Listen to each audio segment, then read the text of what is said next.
My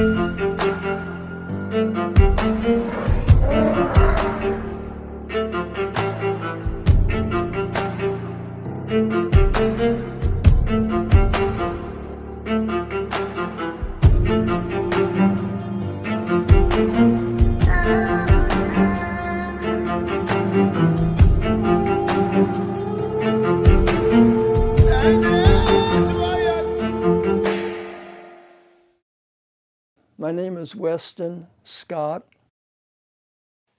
I was watching television one night and it said, for $5,000, you can come to Africa and get 5 animals. Well, I knew that if you wanted to get an elk in Colorado, it's going to cost you about $4,000 if you have somebody to help you, and you're not even guaranteed of seeing a bull, let alone a cow. So we found out, we went to Africa, and we found out that if you didn't shoot anything, there was no charge. You're only charged for what they put in the back of the truck to skin out later on. And so when we went to Africa, I think I got 15 animals that time. I just really enjoyed myself, and went over there a couple years later, again, the same thing. But then I found out that we were going to go to try to get not just plains game on the plains, but the larger group, which is Cape buffalo, lioness, and so forth. And so we already had 2 or 3 out of the 5, and then we did succeed and got the 5, and then they changed it, or they added the hippo and the now crocodile to the 5. That made the danger 7, and they said that I was the first hunter in Missouri to have done that. So I wasn't the first hunter that got all those animals, because there was a lot of people years and years ago that did, but they didn't have those categories. They only had the big 5 at that time. I've been on 8 safaris, and this is a replica of a green hunt that I went on. A green hunt is you've got to be able to get so close that you can shoot a dart into the animal. That can only be done twice a year. And so I was fortunate enough to go to Africa where I could actually try to shoot one of these things. And the dart did go into its neck, and it took about 45 minutes to find that animal. And then the veterinarian that had the dart gun that I borrowed, then he had to do his research and so forth. And while I stood by it to take pictures, and then he shot it, and it's shot a needle in its its ear up here. And we had 45 seconds to get back to the truck, because when it got up, no telling what direction it's going to go, and it finally went the other direction, which is helpful to us. Oh, by the way, all of the animals that you're going to see are going to be donated to the Creation Museum in Paris, Kentucky, when I'm done with them here. That's the Cape buffalo. By the way, if this Cape buffalo was another ½ an inch wide, it would have cost me another $10,000.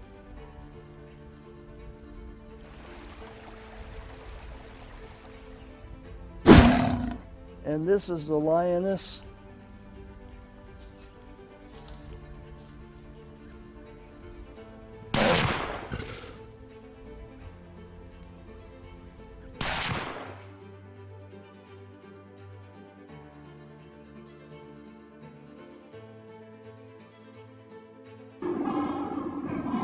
That's the the leopard.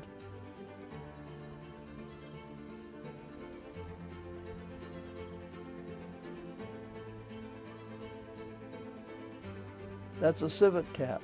We have civet cats in Missouri, but not 85 pounds worth. Right. And there's actually 7 cats in Africa, and I lucked out and got all 7 of them. Wow.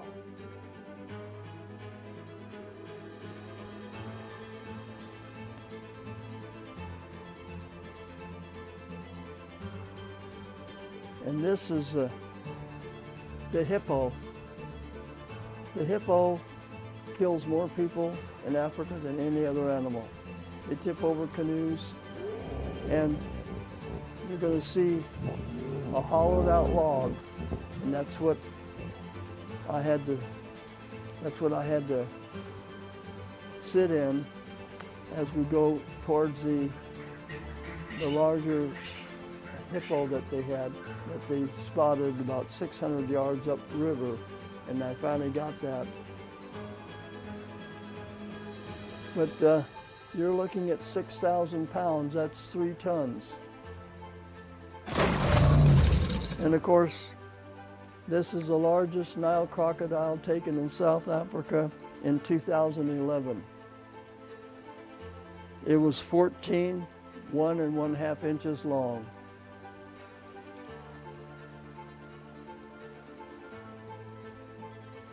All of these fish here were taken with a fly rod. Line that tested below 2-pound test. You had to play it. And this is what I used, a little jig that I made, and it goes under the water like this.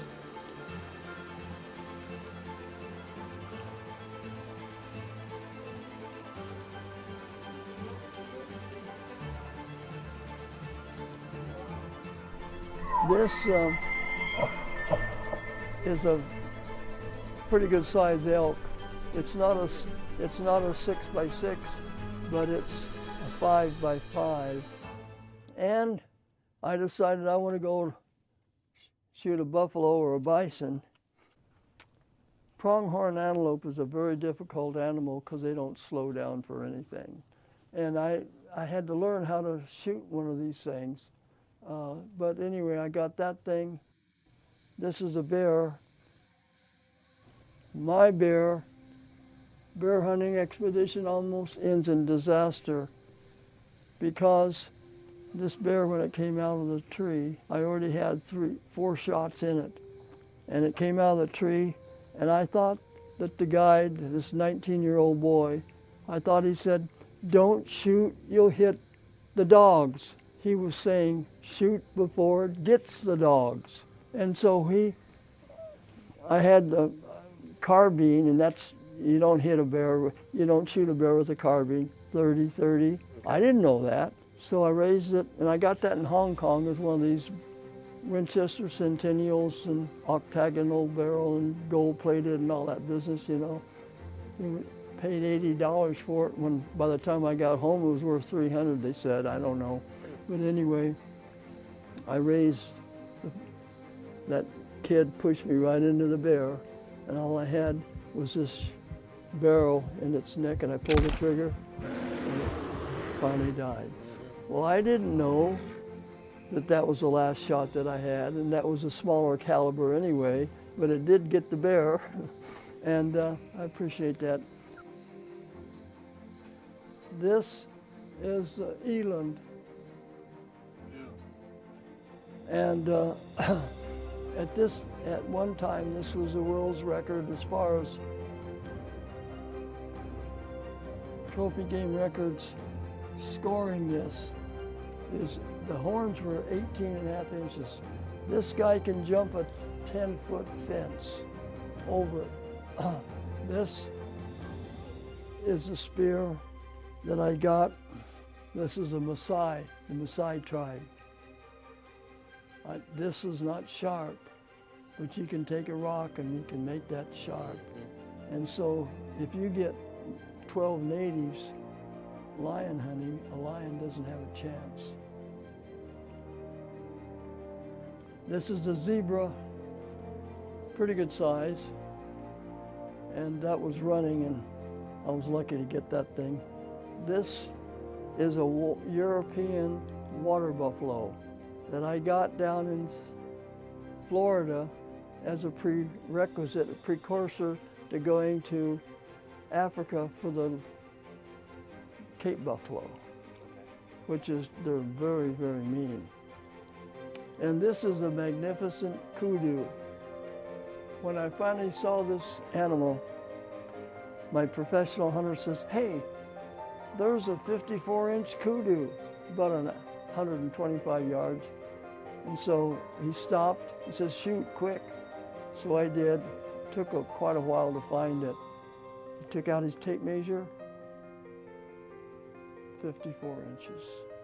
This is a blue wildebeest. Anytime you see a blue wildebeest with horns extending beyond the ear, that's huge. That's why it was Safari Club International gave me a gold medallion for this. It's kind of an interesting hunt. That we're in the middle of nowhere. There's no people anywhere. And so 45 minutes after I shot that elephant, here came these people with coals and pans to build a fire, and they were starving in Zimbabwe, these people, and they were able to eat. They were going to eat, and so they came but there's a lot of people there that you'll see in this video. This video is very rare. You don't see that at all. And anyway, I think you'll enjoy it.